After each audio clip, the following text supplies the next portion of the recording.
nagmahal, nasaktan, nagkapihan, naka-move on. Mao na ang hugot diri sa Yachts Kapihan. Hello, kumusta mga kasuroy? For today's video di ay muanhita sa Yachts Kapihan. No? Nindot kay ang view diri guys kung inyong tan-awon, grabe yun lakas maka nature o niya overlooking diri nga side.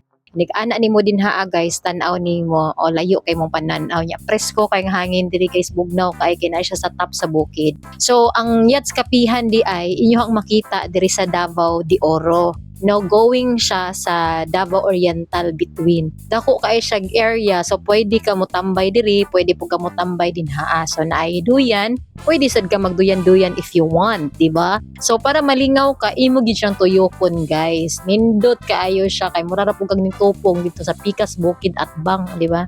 So ini ka hapon na gabiing salop sa adlaw inana iyang view. Wan duyan-duyan, wala char-char lang na unsa day mo. So para malingaw mi while gahulat sa among order, gay duyan sa mi. Pila ka minuto na mong duyan-duyan, gitawag na dayon mi kay luto na daw ang among order, o di ba? Inana ra kapaspas sila mo luto dinhi o di ba? So kuha ang atong order diha badi. Alright, mao nang amo ang pagkaon, nami rice, kinilaw nya, nami adobong Bisayang manok. So maora to diha ra mo kay diri ra pud mi mangaon sa mi. Salamat sa inyong pagtan-aw, paki-share po, please.